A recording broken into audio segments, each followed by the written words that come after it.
The low hum of the starship's engines was a soft whisper against the backdrop of the cosmos. Adrian Hartley, an anthropologist and linguist, stood by the viewport, observing the dazzling array of stars. The planet Tavareth loomed ahead, a swirl of blue and green beneath a sheen of clouds. It was an uncharted world in the broader expanse of the galaxy, about to be charted by human curiosity and the inexorable drive of the Galactic Union to make contact with every conceivable civilization. Adrian was not just another explorer. He was here under unusual circumstances. His mission, funded by the Galactic Union's Department of Exocultural Relations, was to integrate and study the local customs of Tavareth's dominant species, the Arithai. The brief was typical, except for one stark clause highlighted in red. Alien custom requires that the guest delight all the women of the tribe. Adrian had chuckled when he first read it, assuming it was a peculiar joke inserted by a bureaucrat with a twisted sense of humor. But further briefings made it clear, it was no joke. As the ship entered the atmosphere, the crew busied themselves with landing protocols, leaving Adrian to his thoughts. He reviewed his notes on the Arithai, a species known for their strict adherence to tradition and elaborate social rituals. They were humanoid, with intricate swirling skin patterns that glowed faintly in the dark. Their society was matriarchal, and pleasing the women, particularly in cultural displays and intellectual contests, was a core aspect of gaining social acceptance and honor. "Dr. Hartley, we're about to land. Please secure yourself," Captain Lee called out from the cockpit. Secured in his seat, Adrian felt the slight jolt as the landing gears deployed, the ship touching down on the soft, fertile soil of Tavareth. The hatch opened, releasing a breath of alien air, fresh and tinged with the scent of an unknown flora. The greeting party was already there, a line of Arithai women dressed in vibrant, flowing garments. They were taller than most humans, their expressions unreadable. At their forefront stood an elderly woman with markings that shimmered more brightly than the others, a sign of her status. She introduced herself as Matriarch Sarai, her voice carrying a melodic tone that resonated slightly in the air. "Welcome, Adrian Hartley of Earth," she said, her gaze piercing. "We have prepared for your arrival. Our customs are ancient and sacred to us. We hope you find honor in participating." Adrian bowed, a gesture he hoped was appropriate. "Thank you, Matriarch Sarai. I am here to learn and, hopefully, to honor your traditions." The matriarch nodded, seemingly pleased with his response. "Tonight, you will join us for the Feast of Welcome. There you will begin your duties in delighting the women of our tribe. It is a serious task, filled with joy and gravity." As they walked towards the village, the landscape opened up to reveal structures that were a blend of natural materials and advanced bioengineering. The village was alive, quite literally, with walls of woven plant fibers and roofs that were thick canopies of leaves. Adrian was shown to his quarters, a comfortable dwelling that seemed to grow out of the ground itself. He had a few hours before the feast. Settling in, he pulled out his digital recorder, documenting his initial observations and the overwhelming sense of wonder and apprehension at the tasks ahead. "First challenge," he recorded, "the Feast of Welcome. I must not only participate but delight. A tall order for someone who barely manages to delight his own house cat." He laughed softly, setting down the recorder. The suns of Tavareth began to set, casting long shadows and painting the sky with hues of orange and pink. Tonight, his journey would truly begin. His role was not merely to observe but to immerse, to become a part of a story much larger than his own. It was daunting, but Adrian felt a thrill at the challenge. After all, this was why he had become an explorer, to tread where few had dared, and to bridge the vast expanses between stars, not just with technology, but with understanding, respect, and perhaps a bit of charm. Adrian's footsteps echoed slightly as he followed Matriarch Sarai through the woven corridors of the village. The evening air was cool, the twin moons of Tavareth casting a soft, ethereal light over everything. They arrived at a large, open pavilion, its sides billowing with the gentle breeze. The Feast of Welcome was about to commence, and Adrian's stomach knotted with both anticipation and nerves. The pavilion was alive with the sounds of stringed instruments and soft laughter. Rows of low tables were set up, covered in dishes that looked both exotic and aromatic. The women of the tribe were gathered, their eyes curious and expectant as they watched him enter. Each face was a canvas of glowing, intricate markings, their beauty distinct and mesmerizing. Matriarch Sarai led Adrian to a seat of honor at the head of the table. "Tonight, you will partake in our rites," she said, her voice clear and commanding. "You will share tales of your world, engage in our debates, and partake of the dance of moons." A hush fell over the crowd as Adrian stood, clearing his throat. He began by sharing a tale from Earth, an ancient story of human exploration and perseverance. His words flowed better than he expected, the narrative coming alive as he spoke. The Arithai listened, utterly captivated, their glowing eyes fixed on him. When the tale ended, applause broke out, not loud, but full of warmth. Adrian felt a surge of relief. His first trial seemed to have passed well, but the evening was just beginning. Next came the debates. The topics were complex: the ethics of space travel, the balance of technology and nature, the philosophy of leadership. Adrian found himself challenged like never before. The Arithai women were keen intellects, their questions sharp, their insights profound. Each response he gave was met with thoughtful nods or curious counterpoints. The debate was a dance of minds, and Adrian moved through it with a growing confidence, fueled by the respectful exchange of ideas. As the debates concluded, the drums began to sound, rhythmic and inviting. It was time for the dance of moons. Adrian was led to the center of the pavilion where the women formed a circle around him. The dance was a series of flowing movements, mimicking the celestial dance of the moons and stars above. Adrian moved awkwardly at first, unsure of the steps, but the women guided him, their movements graceful and fluid. As the dance progressed, he found the rhythm, his body syncing with the pulsing beats, his movements becoming part of the collective flow. Laughter and cheers filled the air, the energy of the dance infectious. As the night wore on, the feast continued with stories and songs exchanged, each adding layers to the intricate tapestry of cultural communion. Adrian felt a profound connection, not just to the Arithai, but to the very essence of what it meant to be a guest among them. He was no longer an outsider looking in. He was part of the celebration, part of the narrative that would weave into the fabric of both human and Arithai history. The feast finally wound down as the first light of dawn touched the sky. Adrian was exhausted, but exhilarated. He had not only managed to delight the women of the tribe, but had also gained a deeper understanding of their culture and a glimpse into their souls.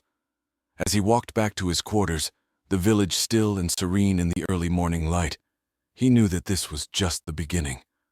The tasks ahead would challenge him further, testing his intellect, empathy, and adaptability. But for now, he allowed himself a moment of quiet satisfaction. The feast of welcome had been a success, and his journey through the customs and heart of the Arithai was well underway. The next morning, Adrian awoke to the gentle sounds of the village stirring to life. He had a few moments of peaceful solitude before Matriarch Sarai arrived at his quarters, her presence commanding as always. "Today, you will accompany me to the Archive of Whispers," she announced, her voice tinged with an unspoken gravity that piqued Adrian's interest. The archive was located in a secluded part of the village, its entrance marked by a grand archway overgrown with flowering vines that released a sweet, calming scent. As they stepped inside, Adrian was struck by the sheer beauty of the place. The walls were lined with crystalline panels, each one pulsating with soft lights that seemed to breathe in sync with the heartbeat of the planet. "These are the memories of our ancestors," Sarai explained, her hand sweeping across the panels. "Each crystal holds thoughts, experiences, and wisdom passed down through generations." Adrian approached a panel, his hand hovering just above its surface. At Sarai's nod, he touched it. The crystal hummed, and a symphony of voices filled the air, speaking in the ancient dialect of the Arithai. The voices were layered, a conversation across time, each one sharing knowledge about their culture, their triumphs, and their tribulations. "This is remarkable," Adrian murmured, overwhelmed by the connection to history that thrummed under his fingers. "You are the first outsider to access our archives," Sarai said. "We believe in sharing our history with those who show true respect and willingness to understand." They spent hours in the archive, Adrian listening intently as Sarai interpreted the whispers. He learned about the planet's ecological shifts, the architectural evolution of their society, and the deep spiritual beliefs that guided their matriarchal governance. The most profound moment came when Adrian accessed a panel that whispered about the Arithai's first contact with interstellar entities. The narrative was cautious, yet curious, detailing the initial fears and eventual understanding that came from encountering other sentient beings. Adrian felt a deep connection in that moment, a reminder of his own role in bridging worlds. As the day faded into evening, Sarai guided Adrian to a smaller chamber within the archive, where the crystals glowed a deep, resonant blue. "These are reserved for our leaders," she explained. "Each leader adds their voice to the crystal at the end of their rule, their final wisdom." Adrian watched as Sarai placed her hand on one of the blue crystals, her eyes closing in reverence. The crystal illuminated her face with its azure light, her features softened by the glow. The voice that emanated was her own, younger but unmistakably powerful. "When my time comes, I too will add my voice here," she said, a reflective tone in her words. "And perhaps one day you might share these stories with your own people." As they left the archive, the weight of the day's experiences hung heavily on Adrian. He was not just collecting data for the Galactic Union. He was being entrusted with the very soul of a civilization. The responsibility was immense, but so was the honor. That night, back in his quarters, Adrian recorded his thoughts, the recorder capturing his awe and the profound sense of duty he felt. Tomorrow he would continue his tasks, each day diving deeper into the traditions and complexities of the Arithai. But for now, he reflected on the whispers of history and the voices that had transcended time to speak to him. A lone traveler granted the privilege of listening. The following morning, the village was abuzz with preparations for the Festival of the Silver Moons, an event that occurred once every local year when both of Tavarith's moons aligned in a silver embrace. Adrian watched as the Arithai adorned their village with luminescent flowers and bioluminescent streamers that floated in the air, casting a magical glow over everything. Matriarch Sarai approached Adrian with a solemnity reserved for significant occasions. "Tonight, you will participate in the ritual of silver light. It is a time when we reflect on our bonds with each other and with the cosmos." As dusk fell, the village gathered at the central pavilion, now transformed into a celestial wonder. Adrian was dressed in a traditional garment that shimmered with the same luminescent quality as the decorations, making him feel part of the night's tapestry. The air vibrated with the soft hum of ancient instruments, setting a sacred tone. The ritual began with the Arithai forming a great circle, each member holding a thin silver thread. Sarai handed the end of one thread to Adrian, signaling him to hold it high. As the moons reached their zenith, the threads were pulled taut, creating a web that shimmered under the moonlight. Sarai's voice rose above the gathering, her words a chant that seemed to draw power from the very air. "With these threads, we connect to each other, to the past, and to the stars above. Let the silver light flow through us, uniting us in its glow." As she spoke, the threads began to glow brighter, the light traveling through the web until it enveloped everyone, including Adrian. He felt an electric thrill of connection, a palpable sense of being woven into the fabric of this alien community. The Arithai around him began to sing, their voices harmonizing in a haunting melody that told stories of their ancestors and their dreams for the future. Adrian, moved by the beauty and the solemnity of the moment, found himself humming along, his voice awkward at first, but gradually finding its place in the chorus. The ceremony continued with each Arithai approaching the center of the circle, where Adrian stood. One by one, they shared brief, whispered messages of hope and friendship, which he was told to hold in his heart as memories of the night. When it was Sarai's turn, she looked deeply into Adrian's eyes and spoke of her vision for her people's future, a future where they might stand as equals in the galactic community, their wisdom and beauty recognized and revered.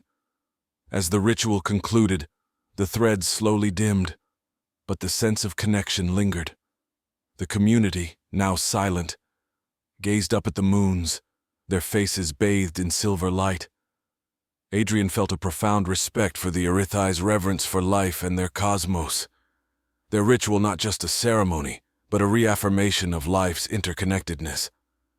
Late into the night, the villagers celebrated with food, dance, and laughter. Adrian was pulled into dances, taught the steps by laughing women who seemed to delight in his clumsy attempts. Each laugh, each shared moment added to the deep well of experiences Adrian was gathering. When the festival ended and the villagers retired to their homes, Adrian walked back to his quarters under the starlit sky, the echoes of the night resonant in his mind. He had been part of something ancient and profound, a ritual that spoke of unity and shared destiny. In his quarters, Adrian sat down to record the night's experiences. His words were thoughtful, touched by the magic of the ritual and the openness of a people who had once been strangers to him, but now felt like a part of his extended cosmic family. He knew these memories would shape his reports to the Galactic Union, but more importantly, they had already begun to reshape him. In the cool tranquility that followed the Festival of the Silver Moons, Adrian spent the next few days deeply involved in learning the Erithai language and scripts. His mornings were filled with sessions led by Sarai and other elders, who taught him the nuances of their spoken and written forms, an essential part of understanding their culture and their complex philosophies. One afternoon, as the sun cast long shadows over the village, Sarai brought Adrian to a secluded grove outside the settlement. Here, among towering trees that hummed with an ancient energy, stood the Monument of Echoes. It was an impressive structure, a spiral of stones that rose toward the sky, each stone inscribed with the deep swirling scripts of the Erithai. "This monument is a testament to our connection with the universe," Sarai explained as they walked slowly around it. "Each inscription represents a song of our ancestors, a story of our stars. Today, you will add your voice to ours." Adrian was taken aback by the honor. To leave a mark on such a sacred object was beyond anything he had anticipated. He took a moment to gather his thoughts, then spoke a passage from an earth poet, which Sarai translated into their script. Together they inscribed it onto a new stone, which was then added to the spiral. The act of adding his voice to the monument seemed to seal Adrian's acceptance in the eyes of the Erithai. Word spread quickly through the village, and his interactions with the residents deepened, marked by shared smiles and nods of respect. In the days that followed, Adrian was invited to participate in the daily rituals and tasks of the village. He helped tend the bioluminescent gardens, where the plants not only provided nourishment, but also acted as a natural energy source. He learned the art of weaving light fibers into garments that could change color with the wearer's mood. Each evening, he recorded his experiences and reflections. These recordings became more than just notes. They were a testament to his evolving understanding of the Erithai and his changing role from observer to participant. One evening, as Adrian sat recording under the stars, Sarai joined him, her presence always a sign of something significant. "Tomorrow," she said, "we will take you to the Sea of Tranquility. It is a place few outsiders have ever seen. There you will experience the dreaming tide." Adrian felt a thrill of anticipation. The dreaming tide was mentioned in whispers and sideways glances, a mysterious and apparently pivotal experience within Erithai culture. The next day, they traveled to the coast, a vibrant landscape where the sea mirrored the sky. The Sea of Tranquility was aptly named, its waters a glassy expanse that stretched into the horizon. As night fell, Adrian and the Erithai gathered by the shore. They drank a brew made from local herbs, and as the tide began to rise, so too did a collective trance-like state among the group. The dreaming tide was not just a physical phenomenon, but an ethereal journey shared by all present. Visions flowed like water, vivid and interconnected. Adrian saw the Erithai's ancestral memories, their celestial navigations, their deepest fears and highest hopes. He saw Earth through their eyes, a distant speck connected by a thread of shared universe. When the tide receded, the group returned to their normal state of consciousness, the bonds between them newly cemented by the shared experience. Adrian felt a profound sense of unity. His heart and mind opened in ways he had never imagined possible. As they returned to the village, the first light of dawn painted the sky in hues of pink and gold. The night's experiences lingered in Adrian's mind, a vivid reminder of the deep connection he now shared with the HFY, a connection that transcended words and wove through the very fabric of the cosmos. After the profound experience at the Sea of Tranquility, the days that followed seemed to carry a different weight for Adrian.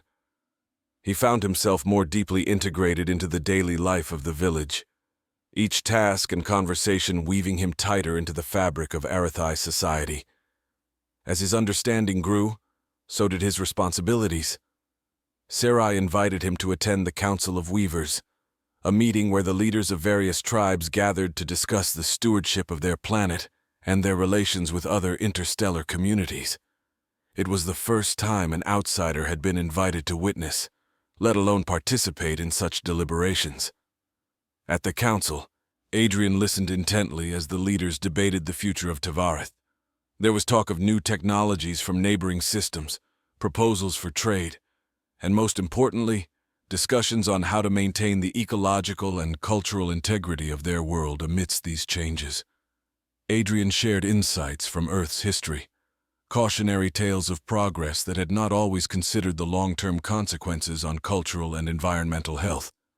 His contributions were received with earnest consideration, further solidifying his role as a trusted ally. In the weeks that followed, Adrian prepared a detailed report for the Galactic Union. He emphasized the HFY's sophisticated culture, their deep spiritual connection to their environment, and their potential as valuable members of the interstellar community. He advocated for a respectful, equitable approach to any future interactions, suggesting that the Union consider the HFY's methods of ecological and social harmony as models. On his last evening on Tavareth, the village held a farewell ceremony for him.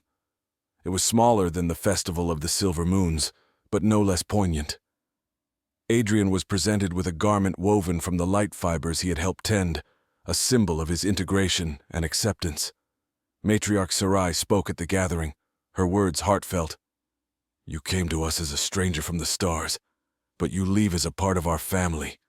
The threads you have added to our weave will shimmer with your spirit long after you have returned to your world." As Adrian stood there, surrounded by faces that had become dear to him, he felt a surge of emotion. He had come to Tavareth as an observer, a collector of data, but he was leaving as something much more. He had been changed, not just by the knowledge he had gained, but by the connections he had formed. Early the next morning, Adrian boarded his starship, the artifact garment folded neatly beside his recorder filled with months of notes and personal reflections. As the ship ascended, he watched Tavareth recede below him, its blues and greens fading into the black of space. Back aboard the Galactic Union's vessel, as it charted its course back to Earth, Adrian began to compile his experiences into a comprehensive anthropological treatise. This document, he knew, would not only inform the Union's policies, but also serve as a bridge between two worlds. He often found himself at the ship's viewport, staring out into the cosmos, his thoughts drifting back to Tavareth. He realized that while his official mission had concluded, the journey he had embarked on was far from over. The lessons he learned and the connections he made resonated within him, a constant reminder of the intricate dance of cultures among the stars. As the stars streaked past, Adrian smiled, a sense of fulfillment accompanying his contemplation of future missions. Wherever he would go next, he would carry with him the echoes of Tavareth, a reminder of the delicate balance between observing and participating, and the profound impact of truly connecting with another world.